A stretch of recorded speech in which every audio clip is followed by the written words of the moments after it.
تو آگے اگلی آیت میں کیا فرمایا؟ 26 نمبر آیت سورۃ بنی اسرائیل کی 26 نمبر آیت میں وَآتِ ذَا الْقُرْبَى حَقَّهُ وَالْمِسْكِينَ وَابْنَ السَّبِيلِ وَلَا تُبَذِّرْ تَبْذِيرًا، اور رشتہ داروں اور محتاجوں اور مسافروں کو ان کا حق ادا کرو اور فضول خرچی سے مال نہ اڑاؤ۔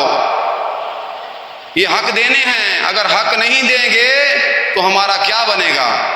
سورۃ نساء سورۃ نمبر 4 آیت نمبر 35 میں مالک فرماتے ہیں، پہلے وہاں مالک نے اپنا حق جتایا، آیت نمبر 36 ہے معذرت کے ساتھ، آیت نمبر 36 ہے سورۃ نساء کی، وَاعْبُدُوا اللَّهَ وَلَا تُشْرِكُوا بِهِ شَيْئًا، مالک فرماتے ہیں کہ میری ہی عبادت کرو اور میرے ساتھ کسی چیز کو بھی شریک نہ بناؤ، چاہے جو بھی ہے، چاہے پیغمبر ہے، چاہے ولی ہے، چاہے نبی ہے، چاہے درخت ہے، آسمان ہے، زمین ہے، کائنات کی کوئی بھی چیز وہ ذرے کے برابر بھی اللہ کا شریک نہیں ٹھہرانا۔ وَاعْبُدُوا اللَّهَ، اللہ کی عبادت کرو، وَلَا تُشْرِكُوا بِهِ شَيْئًا، اس کے ساتھ کسی چیز کو بھی ذرہ بھر بھی شریک نہیں بنانا ہے۔ حدیث میں آتا ہے، پیارے رسول محمد صلی اللہ علیہ وسلم کا فرمان ہے، ابن آدم شتمنی، آدم کا بیٹا اللہ کو گالی دیتا ہے۔ اللہ کو گالی کیا ہے؟ کہ اللہ کا شریک بناتا ہے، اللہ کے ساتھ حصہ دار بناتا ہے، یہ ہے اللہ کو گالی، یہ ہے۔ ہم تو کہتے ہیں پتہ نہیں یہ کیا کہتے ہیں، یہ کیسی حدیث ہے؟ حدیث میں اگر غور سے پڑھیں گے قرآن حکیم کو، سب سے پہلے قرآن حکیم کو پڑھنا ہے غور کے ساتھ، تدبر کے ساتھ، پھر احادیث جو ہیں ان احادیث کو قرآن حکیم کے ساتھ ملانا ہے۔ پیارے رسول محمد صلی اللہ علیہ وسلم قرآن کے سے علاوہ نہیں بولتے۔ سورۃ الحاقہ میں مالک فرماتے ہیں، اگر میرا پیغمبر اپنی مرضی سے کوئی بات کہے میرے حکم کے بغیر تو میں اس کا دایاں بازو پکڑ کر اس کی شارک کاٹ دوں۔ تو ہم نے جتنی بھی احادیث روایت کی کتابوں میں جاتی ہیں دیکھنا ہے تو قرآن حکیم کے سائے کے نیچے ایک قرآن حکیم کا سوٹی ہے، آپ کو پتہ چل جائے گا کہ یہ احادیث جو ہے یہ صحیح ہے، یہ ضعیف ہے، یہ صحیح ہے، پتہ چل جائے گا، یہ قرآن حکیم کا سوٹی ہے۔ تو مالک فرماتے ہیں وَاعْبُدُوا اللَّهَ وَلَا تُشْرِكُوا بِهِ شَيْئًا، عبادت کرو اللہ کی اور اس کے ساتھ کسی کو شریک نہ بناؤ ذرہ بھر بھی۔ آگے کیا فرمایا؟ پہلے اللہ کا حق آ گیا، پھر آگے اللہ کے بندوں کا، پھر وہی بات آئی وَبِالْوَالِدَيْنِ إِحْسَانًا، اپنے والدین کے ساتھ احسان کرو، اپنے والدین کے ساتھ احسان کرو۔ وَبِذِي الْقُرْبَى وَالْيَتَامَى، اور قرابت والے جو تمہارے رشتہ دار ہیں ان کا بھی خیال کرنا ہے، قریبی رشتہ داروں کا بھی خیال کرنا ہے، وَالْيَتَامَى، یتیموں کا خیال بھی کرنا ہے، وَالْمَسَاكِينِ، جو مسکین ہے۔ مسکین کا کیا مطلب ہے؟ جو کہتے ہیں جس کا باپ اور ماں مر جائے وہ یتیم ہے، جس کا اکیلا باپ مر جائے وہ مسکین ہے، نہیں، مسکین کا مطلب ہے جو شخص محنت کرتا ہے، بڑی کوشش کرتا ہے، پھر بھی اس کا گزارا نہیں ہوتا، یہ ہے مسکین، یہ ہے مسکین۔ اللہ تعالیٰ نے بات کھول کھول کو بتا دی ہے۔ آگے کیا فرمایا؟ وَالْجَارِ ذِي الْقُرْبَى، جو تمہارے رشتہ دار ہمسائے ہیں، قریب کے ہمسائے ہیں، رشتہ داری بھی ہے اور ہمسائے بھی ہیں، ان کا بھی خیال کرنا ہے۔ وَالْجَارِ ذِي الْجُنُبِ وَالصَّاحِبِ، اور کیا کرنا ہے؟ قریب کے جو رشتہ دار ہمسائے ہیں ان کا بھی خیال کرنا ہے، جو اجنبی ہمسائے ہیں، رشتہ دار نہیں ہمسائے ہیں بس صرف، ان کا بھی خیال کرنا ہے۔ بالجنوب وابن السبیل، اور مسافروں کا بھی خیال کرنا ہے، سوالیوں کا بھی خیال کرنا ہے۔ یہ اللہ کے بندوں کا حق ہے، ہم اللہ کا حق تو دیتے ہیں، اللہ کے بندوں کا حق مارتے ہیں، وراثت کھا جاتے ہیں، اپنی اولاد کے دشمن بن جاتے ہیں، اپنے جگر کے ٹکڑوں کے دشمن بن جاتے ہیں، اولاد کو وراثت سے محروم کر دیتے ہیں، یہ بھی غلط ہے۔ وَمَا مَلَكَتْ أَيْمَانُكُمْ، اور جو تمہارے قبضے میں ہوں ان کے ساتھ بھی احسان کرنا ہے، ان کے ساتھ بھی بھلائی کرنی ہے۔ اگر کوئی آپ کے پاس کوئی نوکر کام کرتا ہے تو آپ نے اس کو ٹائم دینا ہے، بھائی جان نماز پڑھ لو، میں تمہیں ٹائم دیتا ہوں نماز پڑھ لو، سختی نہیں کرنی ہے۔ پیارے رسول محمد صلی اللہ علیہ وسلم کا فرمان ہے، اور انہیں صحابہ کرام کو اپنی ساری امت کو بتا دیا کہ اپنے نوکروں کے ساتھ سختی نہ کیا کرو، انہیں نماز کے لیے، دینی کاموں کے لیے نرمی کرنی ہے، ان کو موقع دینا ہے۔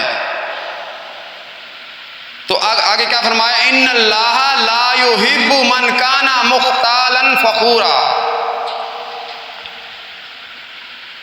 اور تدبر کرنے والے اور بڑائی مارنے والے کو اللہ دوست نہیں رکھتا۔ جو اللہ کے بندوں کے ساتھ بھلائی کرتا ہے، اللہ بھی اس کے ساتھ بھلائی کرتا ہے۔ حدیث میں بھی آتا ہے، اور قرآن حکیم کی کتنی آیات ہیں، جو اللہ کے بندوں کے اوپر رحم کرتا ہے، اللہ اس کے اوپر رحم کرتا ہے۔ جو اللہ کے بندوں کے گناہوں کو معاف کر دیتا ہے، درگزر فرماتا ہے، معاف کر دیتا ہے، اللہ اس کے گناہوں کو معاف کر دیتا ہے۔ اللہ تعالیٰ فرماتے ہیں تم میرے بندوں کو معاف کر دو، اس کا ذمہ میرے ہے، میں تمہیں اتنا اجر دوں گا کہ تم راضی ہو جاؤ گے، خوش ہو جاؤ گے۔ الذین یبخلون ویأمرون الناس بالبخل ویکتمون ما آتاہم اللہ من فضلہ، جو خود بھی بخل کرتے ہیں اور لوگوں کو بھی بخل سکھاتے ہیں، بخیل بن جاتے ہیں۔ عمر رضی اللہ تعالیٰ عنہ کی دعا ہے، وہ دعا کیا کرتے تھے کہ اے میرے رب، مجھے وہ مال عطا فرما جو میں تیرے راستے میں خرچ کروں، بخیل نہ بن جاؤں، میں لوگوں کے اوپر خرچ کرنے والا بنوں۔ وہ مال دے جو میرے لیے فتنہ نہ بنے۔ تو یہ لوگ کیا کرتے ہیں جو اللہ کے بندوں کا حق نہیں دیتے، تکبر کرنے والے ہیں۔ ان اللہ لا یحب من کان مختالا فخورا، تکبر کرنے والے اور بڑائی مارنے والے کو اللہ دوست نہیں رکھتا، جو خود بھی بخل کرتے ہیں اور لوگوں کو بھی بخل سکھاتے ہیں۔ وَيَكْتُمُونَ مَا آتَاهُمُ اللَّهُ مِنْ فَضْلِهِ، اور جو کچھ اللہ تعالیٰ نے تمہیں دیا ہے اپنے فضل سے، اسے بھی وہ کیا کرتے ہیں؟ چھپا کر رکھتے ہیں۔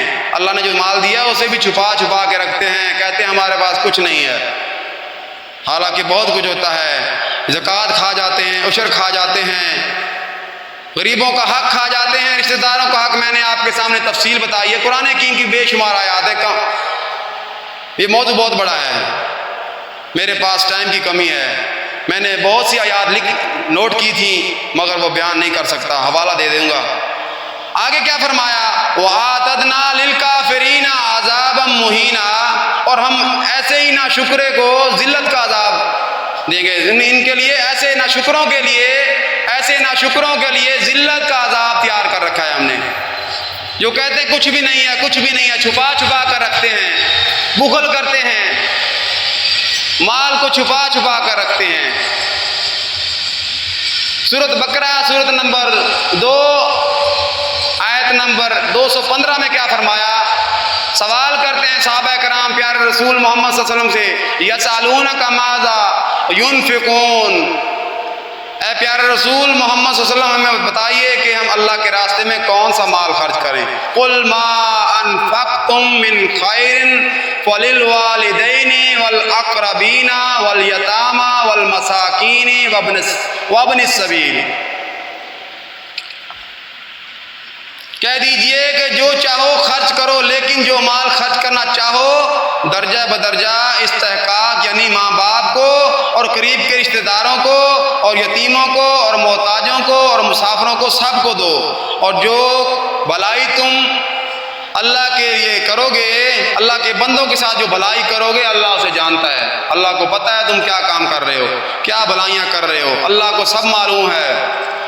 سورۃ بقرہ ہی کی آیت ہے، سورۃ بقرہ سورۃ نمبر 2 آیت نمبر 268، الشیطان یعدکم الفقر ویأمرکم بالفحشاء، دیکھنا شیطان کا کہا نہ ماننا، شیطان تمہیں تنگی یاد کرائے گا، مال خرچ نہ کرنا، تمہیں تنگی آ جائے گی، تمہارا مال کم ہو جائے گا، وہ تمہیں خوف دلاتا ہے، شیطان ایسا ظالم ہے۔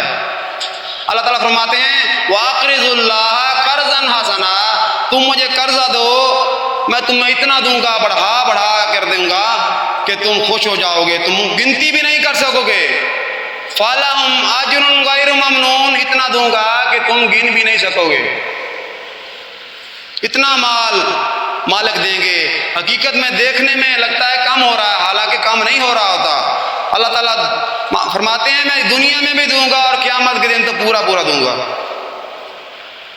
اتنا مالک مہربان ہے۔ مالک فرماتے ہیں شیطان تمہیں یہ تنگیاں یاد کرائے گا، خوف دلائے گا، مال ختم، تمہارا مال کم ہو جائے گا۔ شیطان کی بات نہیں ماننی ہے۔ شیطان تمہارے باپ کا، تمہاری ماں کا، آدم علیہ السلام اور اماں ہوا کا بھی دشمن تھا، انہیں بھی گمراہ کر دیا تھا، اور اس نے قسم کھائی تھی کہ میں ان کو گمراہ کر دوں گا، اس آدم کی اولاد کو گمراہ کر دوں گا۔